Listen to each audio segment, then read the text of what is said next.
Welcome to Behind the Screens, a podcast where we talk to industry experts and the people who make Universal Screens a leader in the world of motorized retractable screens.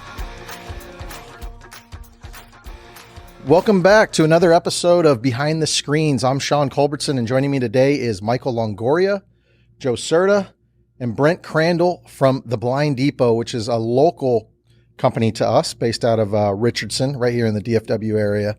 The reason we've got Brent on here today is to talk about a few things. One is about being a face of a company and taking full ownership in it, even if you don't and you're not the owner, something that Michael and Joe are fully aware of.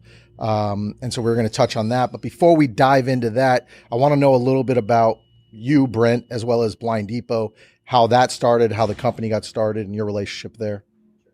So I started with Blind Depot a little over 25 years ago. It was a kind of put me through college job.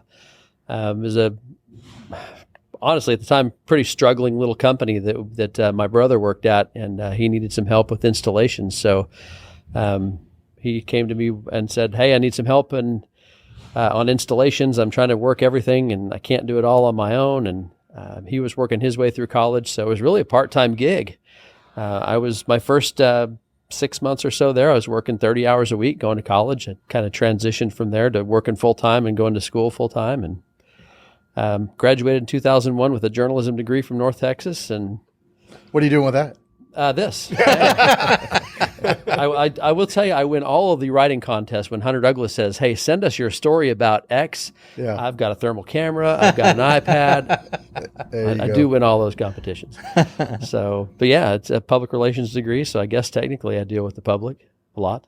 And so your company, the Blind Depot, Hunter Douglas Gallery. I'm not familiar with the whole terms so I know that you guys are a big Hunter Douglas dealer, and what predominantly started out is an interior company, which a lot of company interior, and now they've moved into the exterior market. We also have a lot of companies that are just exterior only, but you're in customers' homes probably 5-6 days a week, consulting on interior treatments as well as exterior. Is that correct? That is correct. Yeah, we've been in business for 30 years, so I guess I've been with them the vast majority of those at this point. But Carla started it out of her garage and kind of blew up from there. Yeah. So we do a lot of interior. 90% of our business is still interior, maybe 95. We started in the exterior maybe 15 years ago with a company called Karate. That was before you guys were here. Of course, yeah. And I much appreciate you guys being here now, because I can actually call someone who knows something about the product they sell. So. Well, we appreciate that. Yeah, I mean, when I spoke to you about coming on the podcast, one of the things that hit me was that you said, well, I'm certainly not one of your biggest dealers. And while you're not one of our biggest dealers, you do sell a good amount of units. And more importantly, I've seen most of your units, and I see where they go, and I've seen the projects. And while you may not be one of our biggest dealers, you're absolutely one of, if not the best dealer in terms of videos, putting your videos together, editing your videos, narrating your videos, and properly tagging your videos. Okay. Dirty secret. Those are all one take. One take. I never edit a single one of those things. They go right from my phone to the computer to the internet. I've never edited it. Just pulling the curtain full back, because they look great. They sound great. When I see that you've posted a video, I immediately will go to share that. I try to share all the videos, but yours, because I think I interact more, they pop up on my feed a lot more. And I do see you posting them and some of the other Facebook groups for the industry. But yeah, I have to say you do a fabulous job on those. Any tips for anyone listening? Or are you going to keep those secrets to yourself? So. Honestly, my installers try to do them, and they're not quite as good. But I don't even have a script. Yeah, it's just all a matter of knowing the product and being passionate about what you have and what you sell, and that's really once you have all the names that you need down in your head, and so I can call out a product and a screen type and a manufacturer and everything else, because I sell it all the time. Yeah, so. Absolutely. I mean, those customers contacted you with a problem, you've provided a solution, and now you're just kind of narrating through how this happened. they got west facing sun, they can't have their morning coffee. And those seem like very, very simple things, but when you stitch all that together with a video, it's a lot more powerful. And hopefully as we start going forward, we'll see more and more people doing that. Social media is a weird thing. I don't fully understand all of it. I'm learning it every day, but you guys do a pretty good job with that, and you guys stay active. We'll get our marketing kickback here eventually, right? Mm-hmm. Yeah. So the reason we brought you in today, one, to get to know you a little bit better, but two was, I'm intrigued and impressed by the way that you worded this to me, is that you act as the face of the company, but you're not the owner of the company. And the reason that hit with me is because, like, these two guys here, I don't think that any of their neighbors would know that they don't own Universal Screens. I think that they would assume that because of the passion they put into the company and because of their work ethic and what they do, that they just assume like, oh, they've got to be owners. And obviously for us and for the company, that's a tremendous asset, and it's got to be the same for Blind Depot. How do you take that attitude? I think a lot of it just has to do with being passionate about what you do. We have a decently large company at this point. When I started, there were points where I was doing just about everything. We moved into our current place in 2004. And we were kind of struggling before we moved. Now we've got a very thriving commercial business that you really don't see. We have 2 full-time estimators that just look at plans all day long. And the owner has to take responsibility for a lot of those things. And at this point, being a 25-year plus employee, she knows that I don't need babysitting. Right. So, and it's one of those things about just being passionate about what you do, about the people that you help. That's the biggest thing, is probably the customers. They have problems, they need solutions, and I'm the one who can help them. Carla is the owner. She's a great lady. She spends a lot of time with commercial, and at this point, she's kind of let the residential go a little bit, and that product knowledge that she's got built up, is a lot of it is commercial products. So yeah, it's kind of tough for her sometimes to, if she had to run the showroom on her own, it might be a little difficult, but it's just something I enjoy doing. Yeah, the fact that she's got you to be able to lean on is a tremendous asset, much like I don't have to feel like I need to be here all the time. And it doesn't mean that I'm out, parading around town. Maybe I'm focusing on, okay, now what's the next step for this company? Are we gonna start up another warehouse somewhere? Are we gonna try to do this or try to do that? Or are we gonna try to, get into commercial? Just different aspects. And I know that these guys, they bleed the Universal Screen. I mean, they both got tattoos of the company. Come on, that's where's your dedication? Yeah, I have no tattoos. Yeah, so I mean, that's a crazy thing when it happened. But hey, they're mine forever, I guess. But they take on this. They take on this company as if it were their own. So I mean, Joe, why is that something in you? Was that the same as your previous company? Would I have thought that you were the owner of Texan? I knew you weren't. Yeah, no, definitely. I worked for an interior company prior to this, and actually I was your sales rep. But no, I take passion in what I do. I love, the company. I love the products, and most of all, I love the dealers. Dealing with the dealers. So yeah, I take great passion in what I do, and loyal. And same thing when I came over to start Universal. I feel the same way. Live, breathe, and what was it saying? Breathe, live, whatever, die, whatever. But it's I am. Let's just let them figure it out. Just figure it out. No, but I'm all in. Figure it out. I'm all in. There's something really freeing about not being responsible for all the financials of the business, but still taking ownership of it in that kind of way. Because we'll let him worry about that. I just want to say that this episode is going to be titled "Live, Breathe, and Maybe Die." Maybe die. And get branded or get tattooed. So how about you, Mike? I think that when if your neighbor asked you about the shade on your garage, that it would come across probably as my company. I tell them it's my company. I just tell them like I own this. No, check out the tattoo. It's right here. No, and I think it's kind of like what Joe said. It's just being passionate about it, knowing it, and being almost prideful that hey, I work for this company, and so it may come off as like my company does this, but it's like I work for this company that makes this great product. And so, and I was going to ask, Brent's probably the same. Do you have any words of advice for somebody who is out there who, maybe is kind of in your shoes, in one of our shoes, that don't own it, but you are running it. You've got a lot of say so to it, but almost kind of has that mentality of, well, it's not my company, so what does it matter? Right. And I think that's the kind of the prevalent thing is a lot of people in my position are like, well, I don't own this. It's not as big of a deal to me, but hey, it's my livelihood. It's something I've invested 25 years in. Know your stuff and find vendors that will treat you right. That's the biggest issue. I mean, right now I'm in charge of pretty much finding every product that we sell. You didn't know that I didn't own the place because you've never spoke to Carla. Yeah. So, true.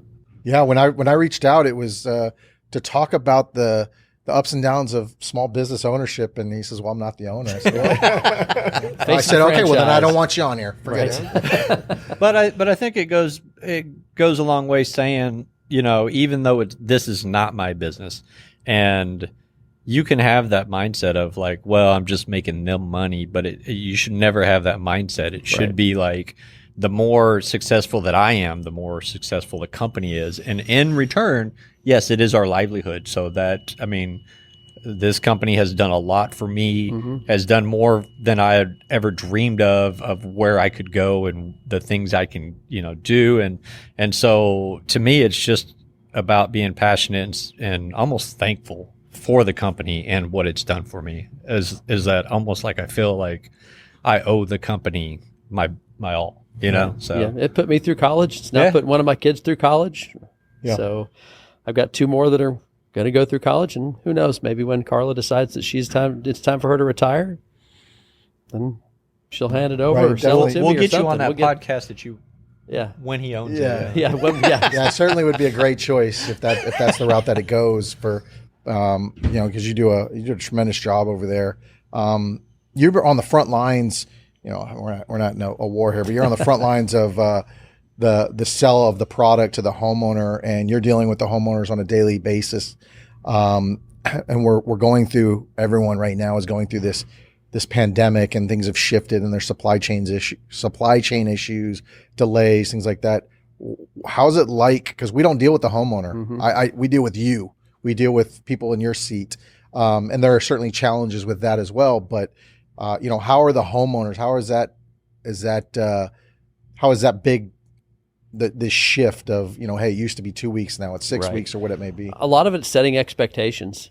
Right when the pandemic started, y'all were cranking stuff out in about 2.5 weeks. I'm out there installing stuff. And yes, it's not you just commented, remember? Brent commented on the dealer group page. He said, these guys are putting them out in 2 weeks. And all of us texted, he goes, did you see Brent just tell him? Oh my God, stop it. No, and I know summers were usually busier for you guys, but we had one in February. Yeah. And some of that stuff is you get calls for exterior stuff. And some of it is when I'm measuring a house on the inside, I'm like, hey man, you need to let me screen that porch. And I can't tell you how many of them that I've got just by talking about the exterior product when we're out there measuring for something else. Absolutely. So. Because most people, if we were to go walk the block here, I'm going to guess 1 out of every 10 people know that this product exists. And I may be even high on that. It's not really a well-known product yet. The industry is booming, but the normal person doesn't know it exists. And the ones that do just think it's an unattainable luxury item. It's too much. While it's not a cheap product, when you consider that you can enclose your entire patio and create extra square footage to your home and an indoor living space, the costs sort of are in line with instead of getting a full remodel and glass doors and all that. A lot of it, that's what I like about these new builds, is they're giving you these nice square brick openings, and it's really easy to pop a screen on some of those things. And I'll be honest, there's stuff that I'm not comfortable doing. Yeah. And I know that there's dealers out there that are. So I've referred a couple of jobs over to KJ Custom Screens, and they turned a beautiful porch into something that I could never have done. These people we want to screen off this porch. Okay, well, I've got no support here in the middle. I've got a countertop that I'm dropping onto over here, and it's all built out of stone and brick, and there's nothing that I can do with this. I don't do porch remodels. but I know people who do. And that's a great side topic of being able to be honest with what you are, what you do as a company, and give that to your customer, because we've been in this boat before, Joe, when we were on the retail side and we just want a sale. He doesn't say no. No, we didn't. We were like, man, if we could do this, and like, that's not what we do. That's the other nice part about not owning the company is I can tell people no, and it's okay. Carla hates telling people no. Yeah, we've done some stupid stuff on commercials, but it ended up turning out really well. It's a hard thing. What are we doing? Yeah, it's definitely a hard thing to tell someone no. And as you know, it's an up and down market all the time. And when it's up, it's easy to say, no, we don't want that job. But they don't come then. They come when it's down, and you're like, you know what? It would be really good to have this $20,000 job. How could we make this work? Right. And you're sitting there, and we've been in those situations. We've always found a way to pull ourselves out. And maybe at the end of the day, it means we have to call someone to bail us out. Like, hey, we gotta hire this guy. But it's just to tap the brakes for a second and, all right, can we do this? How much trouble are we going to get? And we're talking about people's homes, and so it's an admirable quality to be able to just say, hey, I don't think we can do this job to your liking, but like you mentioned, KJ, Teresa and them, they can do it. Oh yeah. And she just sent me a project pictures of one that I sent to her. They built an Italian pizza oven outside. I mean, I can't do that. Yeah. He's like, yeah, we assembled all these glass pieces by hand. That's awesome. Well, you're not going to do it with that attitude. No, I can tell you that. I just want to eat the pizza. Right? I'm not Eating the pizza is fine. No, but there's certain things. If you want me to do an interior job, you want to motorize the entire house and hook it up to smart systems and all that stuff, I got you. Yeah. There's certain things. I'm not going to remodel your house to put a shade in. That's not a thing. So where do you see the exterior market going through your eyes? I mean, do you see? I know that you're outwardly mentioning it to your customers, but are you starting to get more and more leads and calls in for people that are interested in that over the past, actually probably since the pandemic started? Yeah, I mean, outdoors, it's one of those things. If I have to work from my house, where do I want to work? Yeah, I can work at my dining room table, or I can work on my porch. Yeah. So yeah, we've been getting a lot of extra calls for the exterior product, and like I said, with the new builds, it's so easy to screen those things. It's almost ridiculous. So. They're coming pre-built for them, but the exterior it's done nothing but go up for us. Yeah. So before we started selling you guys constantly, we were going maybe 2 or 3 a year. There were some years where we didn't sell any at all. It just wasn't something that we were pushing because of the product that we were. I don't want to say forced to sell, but it's the product that we had, and it was frustrating because you'd call up and ask about a product or about an installation idea. And they'd have to, we'll get back to you. Why? Is there nobody there that I can talk to that knows your product well enough to give me an answer? No, we sell outdoor furniture too. Okay, well, that's great. We can sell you this. Right. But that's the thing. I don't want to sell outdoor furniture. I want to sell the screens, you're right? Because my first go at it, on the exterior, I was working for an interior company, and it just happened to. We happened to do an exterior, and it was through that same company you mentioned, Karate. And when we installed that, I was terrified. I'm like, I'll never, ever do another exterior. And look where I ended up. An exterior. He did. You did actually, because No, I wanted to buy exterior from him at one point. And he's like, I wouldn't do it because the installation is too difficult. And it wasn't about a company or anything. It was just about the whole idea of exterior product, because I'm from the interior world as well. Right. That's how I got started. And so that was a daunting task to now, okay, I can deal with out of square window framing, but now I'm dealing with brick columns, and stucco and rock. I mean, we've been through a lot of experiences, which you're going through as well as you do more and more of. It's just a different beast outside. Yeah. So he told you never to buy exterior, and he was your choice of, I'm going to hire this. Yeah, that's right. But we were in his interview, he said, man, I'll never sell an exterior. You're hired. To be fair, if you're coming from an interior dealership, I mean, Graber, Hunter Douglas, Texton, those are all interior shade companies, and they would love to sell you an outdoor shade with the stainless steel cable that's really thin and it'll break as soon as the wind blows. I'm not interested in that. If I'm going to put something outside, I'm going to do it right. And that's the one thing that I appreciate about you guys is I can do it right.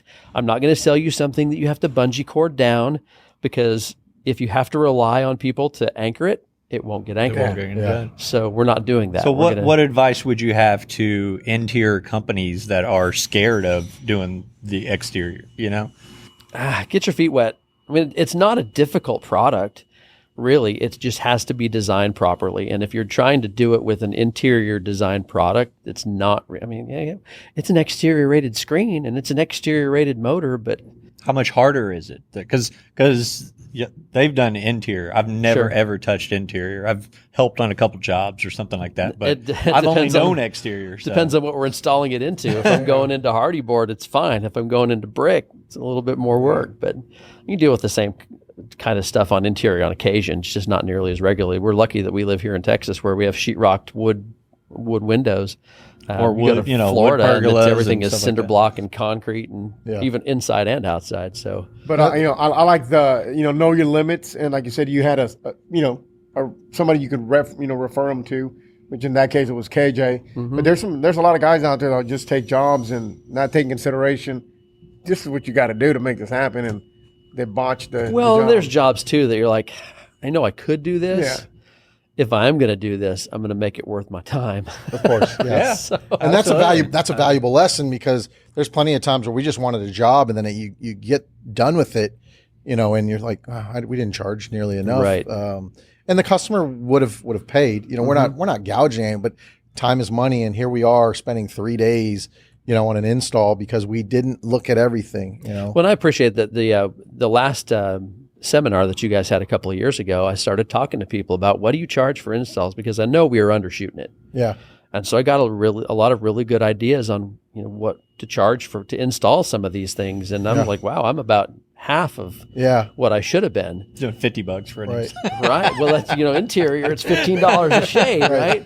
Yeah. So we were on motorized. We're like, 150, 200. That's not nearly enough to start dealing with concrete and stucco and brick and everything else. That's great to hear that you got something out of that, because that's the seminar really is broken down. Yes, we have some presentations and some things, but it's really not about that, because we could film those and just send those. What it's more about is collectively getting with the other customers, the other dealers, and learning that what are you charging? Also, how are you installing into this particular surface? What about when you butt them up here? What are you doing? And also coming in with an open mind, going, this is how I do it, but this guy, he does it that way. That's probably better. And so that's what those are all geared for, is getting together with other people in the industry that do the install the same product, and try to just learn some of those different I'm trying Techniques. to think techniques. Yeah. I mean, that was so we had our first recessed pocket job right after that. And so you had, I think it was Kim that was running how do you install these pocketed shades, right? Man, I was all ears. My installer was sick. Yeah. So he was supposed to come with me, and he was out sick the entire time. So I was just listening, like soaking that in. And you had dealers that were able to give advice to other dealers on how to do it. And you guys listened too, which is fantastic. I mean, the color's going to textured now. I mean, I'm assuming it was a dealer initiated. That was you from like 5 years ago when you, we you asked try me about that. We try to listen to what's being said to us. We try to do as much as we can. Some things obviously, can't be done, or there's, But there's continuous product improvements, and that's what I really like. We've gone to a metal end cap instead of the plastic one. It's all color coordinated. I mean, there's some really beautiful stuff that y'all do where, the other guys are like, here's our product. Yeah. Here you go. Okay. Yeah. Well, I appreciate you saying that. Yeah. Because sometimes we do things and we think it's helpful. And then sometimes we sit back and like, oh, do we really need to do that? Or people, because we don't get the constant feedback. Right. What we hear is double when something center does, channel. Yeah. What's that? Looking for that double center channel y'all are going to come out with, and zipper into two sides at the same time. Oh, okay. Joe must have sold you something. No, So it would be cool to butt up shades. Don't have to worry about it. So yeah, I think I know what you're talking about. For this episode, I think was mainly, one, what we were trying to hit on was that, being the face of a company, while you're not necessarily the owner, and putting that passion and that drive and, taking ownership of it, and how that can transform. It changes everything in your daily life, that you guys are putting your all into this company, all three of you. And it shows, because you're all very successful at what you do. But then we also, we hit on some things about, the interior world. We're trying to go after this, not necessarily go after, but they're coming to us, this interior customers coming, and sometimes we want to go, hey, you know, it's not the same. It's a different rodeo out there. But like you get your advices and just jump in, you know, and you'll be able to go into a person's home and sell them a wood blind or a silhouette, but also like, hey, man, you have a beautiful patio out here. Well, there's a jump in, but there's also a make sure you learn as much as you can about that product before you go out and try to put it in. Yeah. Because it's one thing to say, yes, we can do it. It's another thing to, you know, actually put your hands on that product and put it up. And I'm sure you have to have the right people that you can trust to say, okay, you're going from outside to, yeah, I mean, you're smart enough to know that you're going into brick. There's some growing pains. There's some things that we probably didn't do quite right at the very beginning, but I think everybody's the same with that. So absolutely. Absolutely. Once you start getting that under your belt, you start to become better each time. Sure. Well, our installer's Chad. He's our main guy. He's been with us since 1999, right? Couple of times he's taken a year or so off and always come back to us because you know that grass isn't always greener on the other side. So, but he and I mean, we're pretty much on the same page at this point, and I know enough to know my limitations as well. Can I do it? Sure. Is he better at it than I am? Yeah, he is. Yeah. So when I'm on a job site with Chad, I'm asking him, okay, what's our next step? And I know when he just kind of glares at me, I know to shut up and just start doing what he wants. Well, us I've to met do, y'all so. at a couple of projects, and man, it turned out real nice. So. Yeah, and that was the other thing is, so that first exterior job, I called up and I was like, hey, we're doing our first exterior, the recess pocket job. And he's like, hey, you want me to come out and make sure you're doing it right? Well, I think we got it, but if you're offering, absolutely, come on, let's. Yeah. And it was in pockets, and it was nice. Real nice. It was pre-finish out. Mm-hmm. And, it ended up turning out really well, and I got to go out and sell that same job interior products later, and so that's when I got the video, is when everything was done. So, yeah. Well, you mentioned another really good point of just being able to take a step back and let Chad, who you said right there, you know, he does certain things better than I do, and you can step back and go, hey, you're running the show on this, or you're taking the lead. I'll follow. And a lot of people, it's hard to do. You know, it was hard for me to do. And I can fully step back and understand that certain people here can do things in this certain sector of the business better than I can. Oh, it's still hard. Yeah, very. Yeah. Yeah. Well, hey man, we appreciate you coming by. Thanks for having me. It was great catching up with you and learning a little bit more about the background of Blind Depot. Yeah, I mean, it was a pleasure having you. We'll definitely look forward to having a good time at the seminars with you, and hopefully we can learn some more during the roundtables. We're still trying to piece together what we're going to be doing on those. But again, as always, thank you very much. Hopefully in a couple of years, I'll be back for the owners roundtable. There you go. There you go. Well, that's it for us today.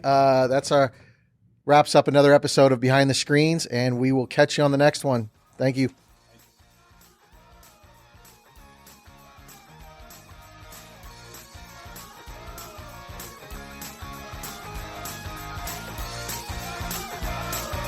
Thanks for listening to Behind the Screens. Don't forget to follow us on your favorite podcast player and leave us a review.